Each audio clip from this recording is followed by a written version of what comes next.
Hello అందరికీ, మనం ఇంట్లోనే పావు భాజీని చాలా ఈజీగా ప్రిపేర్ చేసుకోవచ్చు. నేను చూపించిన విధంగా మీరు ఎగ్జాక్ట్లీ చేసుకున్నారంటే అబ్బా టేస్ట్ విషయానికి వస్తే సూపర్ ఉంటుంది. ఒక్కసారి ట్రస్ట్ చేయండి నన్ను, చాలా అంటే చాలా టేస్టీగా ఉంటుంది. ఇంకా ఈజీ వేలో ఎలా ప్రిపేర్ చేయాలో చూసేద్దాం. ఒక కుక్కర్ని తీసుకొని అందులోకి ఒక 2 స్పూన్స్ వరకు మనం ముందుగా బటర్ని యాడ్ చేసుకోవాలి. ఫ్రెష్ బటర్ అయితే చాలా టేస్టీగా ఉంటుంది. అలాగే ఒక 2 పొటాటో, అలాగే ఒక 2 క్యారెట్లు, అలాగే 1 కప్పు వరకు క్యాప్సికమ్, అలాగే క్యాలీఫ్లవర్, బఠానీ, అన్ని వెజిటేబుల్స్ని మీ దగ్గర ఉన్నవి యాడ్ చేసుకోండి. ఇవే యాడ్ చేయాలి అని ఏమీ లేదు. అలాగే ఒక 1/2 స్పూన్ వరకు పసుపు వేసి మొత్తాన్ని మంచిగా మిక్స్ చేసుకోండి. మనం ఎంత క్వాంటిటీ చేయాలనుకున్నా ఎన్ని వెజిటేబుల్స్ వేసినా వేయొచ్చు. అలాగే ఒక 2 గ్లాసుల వరకు వాటర్ని పోసి టేస్ట్కి సరిపడా సాల్ట్ని వేసి ఉడకనివ్వండి. ఒక 5 to 6 విజిల్స్ రానివ్వాలి. అప్పుడే మనకి వెజిటేబుల్స్ అన్నీ మెత్తగా ఉడికిపోతాయి. మనం ఉడికే వరకు ఒక 2 ఆనియన్ పేస్ట్, అలాగే ఒక 3-4 రెడ్ టమాటోని పేస్ట్ చేసుకొని పెట్టుకోవాలి.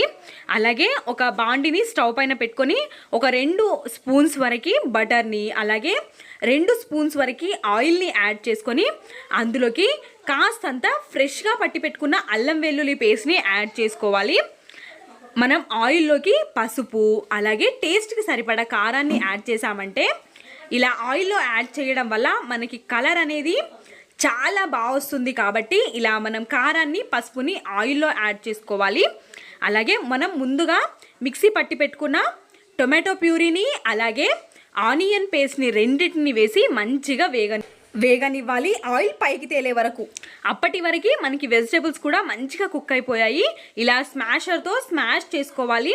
మొత్తం మనం పప్పుని ఎలాగైతే స్మాష్ చేసుకుంటామో అంత మెత్తగా స్మాష్ చేసుకోవాలి. అప్పుడే మనకి చాలా బాగుంటుంది.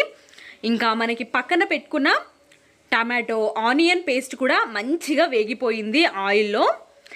కాబట్టి ఇలా మొత్తాన్ని ఇంకాస్త వేగనిచ్చి అందులోకి మనం పావ్ భాజీ మసాలాని ఒక 2 టేబుల్ స్పూన్స్ వరకు యాడ్ చేసుకోవాలి. అలాగే ఇందులోకి కాస్తంత సాల్ట్, మనం ముందుగానే సాల్ట్ వెజిటేబుల్స్లో యాడ్ చేసుకున్నాం కాబట్టి ఇక్కడ చూసుకొని యాడ్ చేసుకోవాలి. మనం మొత్తం పేస్ట్ని మొత్తం ఇందులో వేసేసి కాసేపు వేగనివ్వండి. అందులోకి కొత్తిమీరని యాడ్ చేసుకోవాలి. కొత్తిమీర ఎక్కువగా ఉంటేనే బాగుంటుంది. ఇంకొన్ని వాటర్ని యాడ్ చేసుకొని ఇందులోకి ఇలా క్వాంటిటీని మొత్తం మంచిగా మిక్స్ చేసుకోండి. మనకి మరీ థిక్గా కాదు, అలాగని మరీ లూజ్గా కాదు, చాలా ఈజీగా చేసుకోవచ్చు. నేను ఇక్కడ 10 to 15 మెంబర్స్ వరకు ఈ పావు భాజీని తినొచ్చు, అంత ప్రిపేర్ చేశాను. మీరు 2-3 అయితే అన్ని ఒక్కొక్క వెజిటేబుల్స్తో ఈజీగా ప్రిపేర్ చేసుకోవచ్చు. ఇలా మొత్తం వేగిపోయిన తర్వాత పైన కాస్తంత బటర్ని వేసుకొని మూసేసుకోవడమే. ఇంకా ఒక ప్యాన్ని పెట్టుకొని అందులోకి 1 స్పూన్ వరకు బటర్ని వేసుకొని పావులని ఇలా వేడి చేసుకొని తిన్నారంటే టేస్ట్ మాత్రం అద్భుతంగా ఉంటుంది. వెజిటేబుల్స్ తినని పిల్లలు ఉంటారు కదా, ఇలా చేసి పెట్టండి, ఖచ్చితంగా తింటారు. అలాగే ఇలాంటి వీడియోస్ కావాలి అంటే సబ్స్క్రైబ్ చేసుకోవాలి నా ఛానల్.